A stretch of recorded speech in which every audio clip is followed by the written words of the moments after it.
Hi everyone.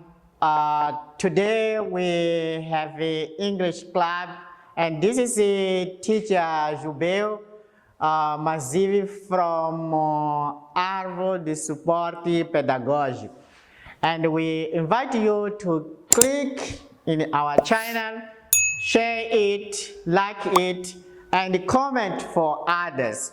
So today we have got a sweet lesson that we are going to focus on modal verbs. And let's identify one of the part of the modal verb.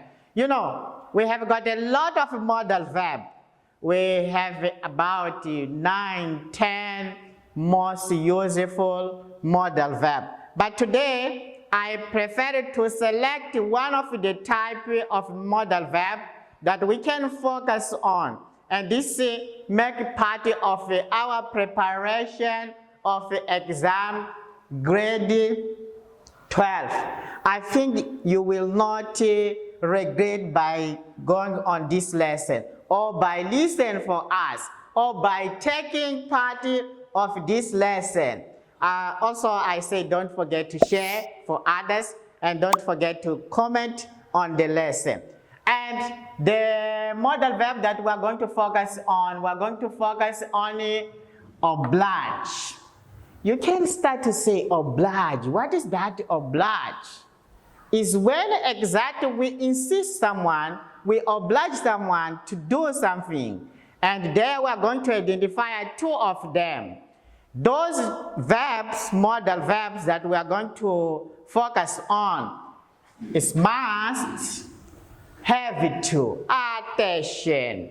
We say have to. Have to. And this have to, don't confuse with to have. Attention. You can see it's have to, not to have. Have to. And have to is a modal verb. And I repeat here to say must, have to are equal. Or let's say when we try to translate, or when we try to get the meaning, the understanding is the same when we say must or when we say have to. It's the same. So what is the difference between them? They are different in terms of using. We need to know how we can use, or also it will help us not to face a big problem when we solve the exam, or when we want to speak, or even when we are writing. It will clean our comprehension, our speaking, our writing. Okay, let me give you a clear example of using those one. We say oblige is here. It has to do with obligation. It has to do with them. But we want to see the difference in terms of using them. So, we have got must. Let's start must. When exactly we use? We use must when we want to use, for example, we want to oblige our friend, our colleague, our inferiority. For example, we have got here children. Might be, let's say, is a teacher say that, or let's say is our superiority telling to our inferiority.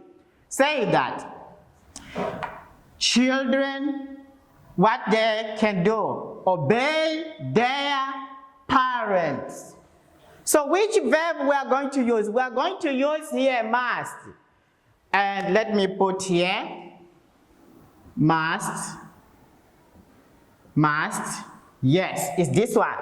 We say children must obey their parents. Why we use must? We use must because that is coming from a teacher, or from mother, or from father, and oblige the children to do that. Let's have another example using must. Also, we can use must when we want to oblige someone who is in our inferiority or equality. Let's say student, let's say is a teacher, say this word. Say for example, student do homework. Who is using those words? Always is a teacher. Say, hey you, my student. We have got oblige here. We oblige you to do what? say student must do homework. That's put here, must. And must, we use must when we want to oblige someone to do. So it's a teacher obliging the student to do homework. This is one of the example. Yeah, let's say we have got another one is a, let's say is a judge, let's say is a command. It's one also want to oblige police. We know police we respect, but we can use this one to oblige them. We can say, hey, police, police, and we say pay fees. What is fees? This is a vocabulary that when we say fees, when it's using something, let's say police study, police is doing something, and there is amount of money that is paying for the government or even for the school. For example, police is studying, but it has got obligation or also to pay that. So we can say police must do what? Pay. Pay what? Pay money. When we say fees, it's the same to say money. Money that corresponds for something else. Let's go on. We find another one here. Let's say our kids. It's the same to say children. Our kids. What they can do? We are going to use must also. What they can say? We can say also must do what? Must speak. Speak what? Speak English in a classroom. So, in a classroom, English lesson, no. Every kids or every children or every student here is obligatory to speak what? To speak English. So, let's give another example. We have got here, students, listen. Listen to their teachers. So also we have got this obligation. What we have. So if someone say, oh no, it's a headmaster, for example, it's using say, hey, student, you, let's say, must do what? Listen. Listen, this is oblige. Listen to the teacher. We have got another situation here that make the difference between must and have to. Let's have an example of the have to. Also, it's the same. We say it's the same. Let's say it's someone. Let's say it's me, teacher. Let's say it's any person want to do what? Want to oblige judge. Everyone respect judge here. The judge is a big boss. It's a command, but we can oblige to do something. Is that? Let's say he's judging something, but it's not taking care of what is happened there. So we can say judge. What you can do? We don't use must because this is our superiority. Let's use what? Have. Let's say have to. And when we say have to, it's the same to say must. But this is our superiority. We don't use must, but we are going to use have to. Is that? Yes, I think you can get. Let's give another example. We.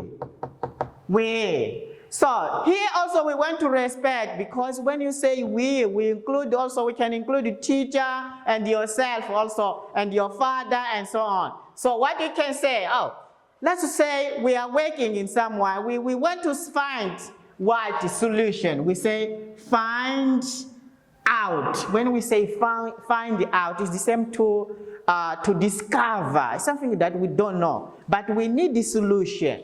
And we say we have to find out the solution. We have to find out solution. So this one, when we want to respect, and normally we say have to is polite, is respect, but it's oblige. Okay, number 3. Let's say it's you, student, and you want to oblige a teacher. You want to oblige a teacher to do something. What you can say? Oh, yeah, you say, yeah, you know, teachers. Teachers. Also, don't use mercy when you want to tell your teacher. Say heavy. Heavy. Have what? Have to plan before you go to the class, before you go to teach. Have to plan. Plan what? Their lesson. Yes, that is. Let's say also we have got another situation. Our situation is our parents, our mother, father. Also we want to show respect for them. We don't say mass. We are going to use also to say mommy, daddy, parents. You have to do what? To pay. To pay what? To pay our school fees. When we say our school fees, normally we say matricula, and so that money that we pay for our studying. So we have to oblige our mother. Don't say, mommy, I need money to pay my fees at school. No, don't say mass. But you can say, mommy, have to pay our school fees. And this is oblige. Don't forget that. I put another example here that we say fathers is a plural of fathers. Each father has got a responsibility. And we want to show that this responsibility is oblige.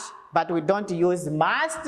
We are going to use what? Have to. We are going to say fathers have.